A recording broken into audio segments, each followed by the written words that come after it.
This is what Trump ran on. Yeah. He ran on scared politics. I think it's important to center this conversation to talk about immigration some, and that the last full month of the Biden administration here in December was the lowest crossing at the border since 2020 when Donald Trump was president. Do I agree that if there's bad people here that have committed major crimes, they should be kicked out of this country? Absolutely. But 68% of all the Latinos in America know somebody that's undocumented. And for all you folks at home, that's the folks who's picking your salad and milking your cows. On CNN tonight, in South Dakota, our farmer came on. 68% might know somebody who's undocumented, but they might not like somebody who's undocumented. So, like, that's also an important consideration. This show and talked about how he had voted for Donald Trump and didn't really think Donald Trump was going to deport the men and women who are milking his cows.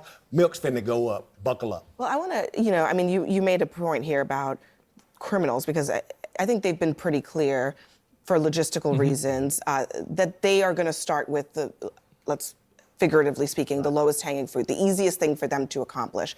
Are you, Keith, concerned about a plan that involves rounding up people who are already... Trump's border czar confirms raids to begin on Tuesday morning. So Trump gets inaugurated on Monday, and then on Tuesday morning, they begin the raids? Jesus Christ. Adjudicated as criminals. Maybe they have deportation orders. Maybe they have final orders of deportation. Yeah. And saying, we're finally going to get you and deport you as the court has adjudicated. Well, the devil's in the detail, and I don't really know where the details are. It seems like there's a lot of puff right now and a lot of scare tactics. They want people to be afraid about this. I just don't understand how they have the infrastructure to be able to pull this off on Tuesday. I mean, Tom Homan himself was saying, we need 100,000 detention beds in order to be able to do this. We have like 20,000 or 40,000 or something like that. You're talking about doubling the number of detention beds in order to be able to keep these people in some sort of space. I'll tell you how they're going to do it. They're not going to give a fuck about the beds. They're just going to put them in there anyway. Like, that's what they're going to do. I guarantee you that's what's going to happen. Like, I mean, really. Because, like, I feel like they've already had a use case of this working and the people liking it with El Salvador. Because, like, El Salvador, a lot, like, the guy, the Bukele or whatever, the guy that basically did the thing, like, put all these people in jail, like, he did violate a lot of people's rights to do that. Like, I mean, you could say, like, oh, yeah, it was, like, for a greater good, but he did fuck over a lot of people. It worked, right? And it undeniably worked. And I think that a lot of people, and I think the leadership there saw that, and they're like, okay, well, if we do this and it's effective, nobody is going to care about, like, the optics or whether it's nice or not. That's what is the U.S. El Salvador? No, but the people I don't view are fundamentally different. So if people feel like they're getting what they want, they will forgive moral, like, bad behavior. The people will care, okay? All right, that's what I think it's going to happen. Yeah, the ends justify the means. Yes, absolutely. That's what I think will happen. Liberals won't. Yeah, but they don't agree with it anyway. Before you can deport them. How are they going to possibly do this? So I think a lot of what is going on right now is they want people to be scared so that Trump can come in and pretend like he's doing something. We're going to have a lot of executive orders signed in the next few days, and we're going to think there's something happening, but I don't really think he's going to be able to do as much as he wants to do. But it will be dangerous, but not as quickly as he wants it to be.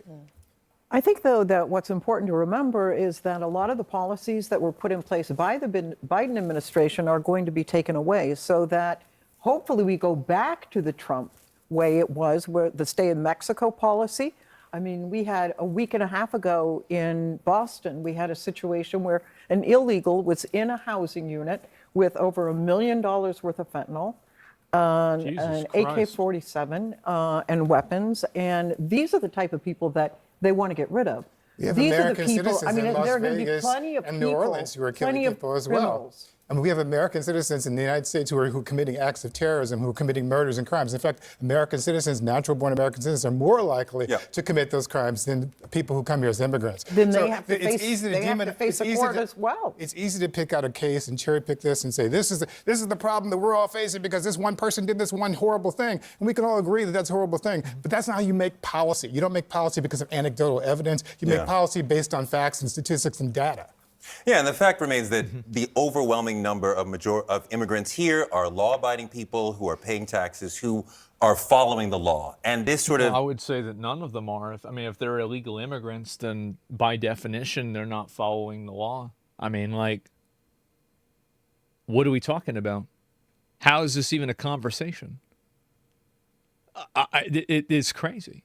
notion of like, we must remove all of them as rapidly as possible, and that's the problem with America. That's a really dangerous way to look at it. Well, they're not going to be able to remove all of them. That's right. Like, almost everybody acknowledges that. And so are we going to see a bunch of activity on Tuesday, and then it's going to taper off when people turn to other issues that come up? Because to get to even 1 million is going to take quite a long time. It could take the entire year, let alone 11 million. That's probably not going to happen. You'll see activity. I don't know about a lot of activity, but for anyone who thinks that Donald Trump is bluster and bluff on this issue, he ran on it. He didn't run on scare tactics. He also ran on draining the swamp the first time. That shit didn't happen. So I don't think people should count their chickens before they hatch. Like, it's very fair to say that. Super fucking fair to say that. Like, I've very much been like a, wait and see. Like, yeah, they're talking a big game, but when's it going to happen? Ran on what was either the top It's very issue fair or the to say that. second top issue among the American people for the entirety of the campaign. And so you're going to see him deliver on his promise. It will be a promise made, promise kept to start moving forward on that. But I will say, I think it is a fair criticism that expectations have not been appropriately set. I think that Donald Trump, Tom Homan, the entire team needs to do a better job explaining precisely what we will see and when, because there are some folks on my side of the aisle, Republicans, who are going to expect everything to get fixed in 6 months, and there are others who will expect absolutely nothing will happen. Government is government. It's going to be messy. It's not going to be easy. I actually think this guy's the most reasonable person here. He's actually completely reasonable, and everything he's saying is true. Yeah. And they need to be honest about What that. are we in for in terms of the legal environment? I mean, I remember, almost like it was yesterday, that first week of the first Trump administration, when people were at airports. The travel ban. There was Yeah. mass confusion both inside and outside of the United States. There were court cases being adjudicated in the middle of the night, all kinds of things like that. It was actual pure chaos. I remember that. That was going back to the Muslim ban and a lot of the stuff that was putting in. Let me live this in real life. Both of my business partners are immigrants. They've both been in this country over 20 years. One of them under DACA, the temporary service for kids who have come, and the other under TPS from El Salvador. Both went to their entire school in America. Both graduated with honors.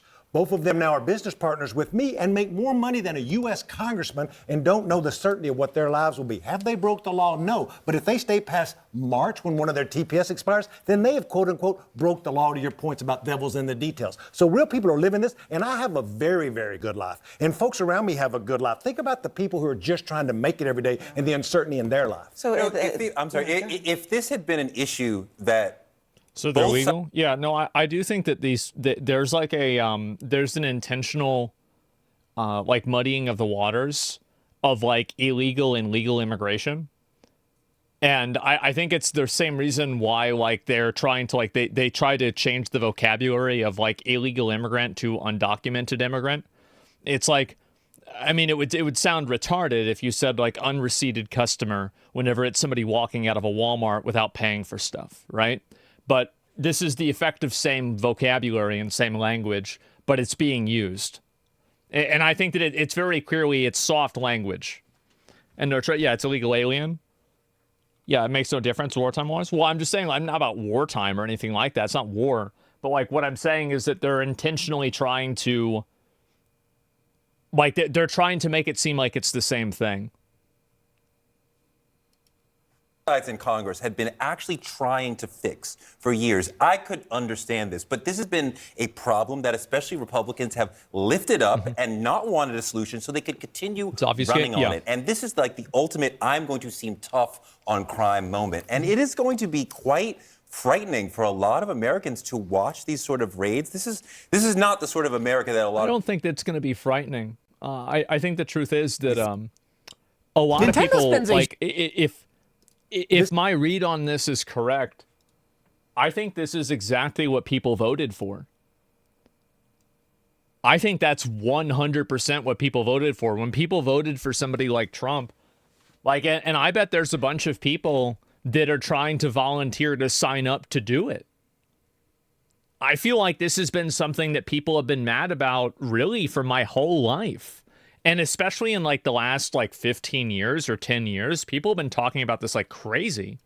So we literally voted for this. Yeah, there's the video. I think that's what's happening. The purge starts Tuesday. I wouldn't call it the purge, right? But like, that's it. And I'm Mexican, get them out. Well, yeah, I think there's a lot of people that feel that way. It's not even a question. Some Trump voters are probably going to have family members purged. Well, maybe that's why they voted for Trump. Yeah, I don't know. And what about the children? Well, if you bring your kid there and you bring your kid with you and you're breaking the law, I don't really see like, so should we just like not uphold the law on people that have kids? That's stupid. I feel like this is emotional blackmail, right? It's emotional manipulation. I don't really care a lot about that. It doesn't really matter to me. It's more important to me that the people here are safe and that the laws are followed.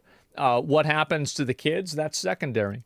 They should have thought about that when they brought their kids over illegally. Some families can be deported together. Yep, it's that simple. And so that's what I think is going to happen. And I feel like the idea that people are going to be afraid about this or like upset about it, I think that's crazy. That's crazy. I think they're happy. Yeah, that's the way I see it.